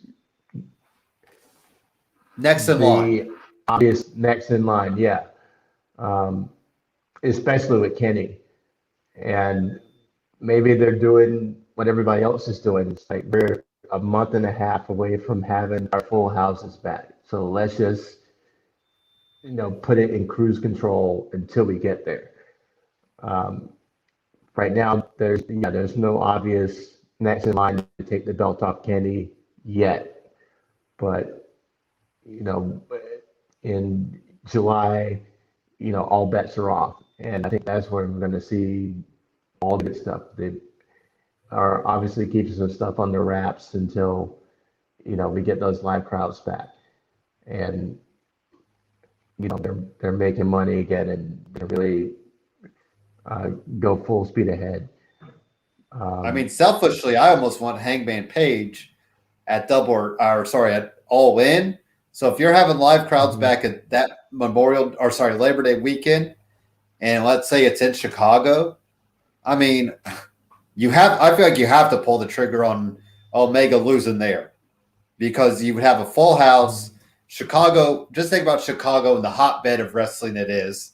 I know you're down in North Carolina and they have their own, but Chicago is one of those, I'd probably be willing to drive up there for that. But I feel like I could kind of see Hangman Page slowly working his way back up into that. And then you go full circle, because you had Omega and Hangman tag team champions. They lost it. And then you have Hangman beating Omega for the title in a live environment and, riding off on a horse, hopefully, into the sunset. Going his old school horse. I think he rode the horse at one of the Revolutions, I believe it was. I forget which one it was, but I believe he rode in on a horse once. So, yeah. Was it and then the Stampede last year? Was it? I know he rode. Yes, maybe that wasn't. But I thought he had an entrance where he rode a horse too. Maybe it was the Jericho match, like the one-on-one for the first AEW title. It might have been. I know he rode on a horse at Stadium Stampede because I think he lassoed up somebody. Yeah. Like in the football stadium. But I bet it was Revolution, because I kind of thought they might pull the trigger on him winning over Jericho, just because it's one of their own, where Jericho isn't one of their own. So, yeah. So I guess Hangman is my heart choice and my gut choice, or my heart choice, not my gut choice. But yeah, right now it just kind of feels like there's just a little bit of this show that there's not a lot of meshing. And then this Friday night it'll be I'm guessing they'll tape it at 10 o'clock on TNT after the playoffs. So we'll have SmackDown, and then we'll stay up late for maybe a 2-hour. We'll see how long they do Dynamite. So I believe Wednesday night is the playoffs on TNT, so they don't have a show on Wednesday night. So there we go, getting you all caught up. But Double or Nothing's next weekend, the Sunday the 30th. I'm looking forward to it. We'll give you predictions on that. Any last thoughts, Greg, as we head off into the weekend? Got it. Great time as always. Looking forward to more action. Lots of great things brewing. And go Suns. And go Suns. Super kicking it next week. I was going to say, I thought the Jazz should be my team, because they always felt like the Pacers of the West. So maybe I'll pull for the Jazz. But since you are a Suns fan, I will throw my hat in behind us. Well, especially since they're playing the Lakers. We can harken back to the old school. What was there was a good series between them back in the mid 2000s, I think it was. Like the roles were reversed. Roles were reversed. Like, was it the Suns were the 8th seed and the Lakers were the 1 seed, maybe? There was the 05 to 08 era was the 7 seconds or less. Suns era with Steve Nash, and Amari Stoudemire, John Marion. They were running teams out of the building. D'Antoni. Every night. Yeah, D'Antoni. And they were one bad Robert Horry foul from a championship. And so this is their first time back since then, and having a legitimate shot to win the chip. The Suns are that good. Everybody's kind of sleeping on them, even after they went 8-0 in the bubble last season. But they have the second best record in the league, not just the West. And they are that good. Their talent is that good. Their bench is that good, and they're better than the Lakers. especially at this point when LeBron and Anthony Davis are just now coming back, and they haven't got their chemistry right yet. They barely beat Golden State in the play-in game. So this Suns team can legitimately beat the Lakers. So, like I said, there's no better time than to mark your ascension than by beating the current champs. So I'm going to be dialed in for all those games. There we go. All right. Well, as always, thanks for watching. Go subscribe to Super Kickin' with Steven. You can find us on YouTube right now as you are with BW Sports 1. And definitely follow their page. I think we just surpassed across social media 20,000 or 30,000. Sorry, 30,000 followers across the network. So we got to get that next 20K to get 50,000 and get everybody just on board with BW Sports 1, which is what brings you this lovely show. So thank you for watching. Go Suns. Go NBA playoffs. Go Dynamite. Go all the good stuff that we have in May, because May is a fun time to be a sports fan. So thank you for watching and take care. Peace.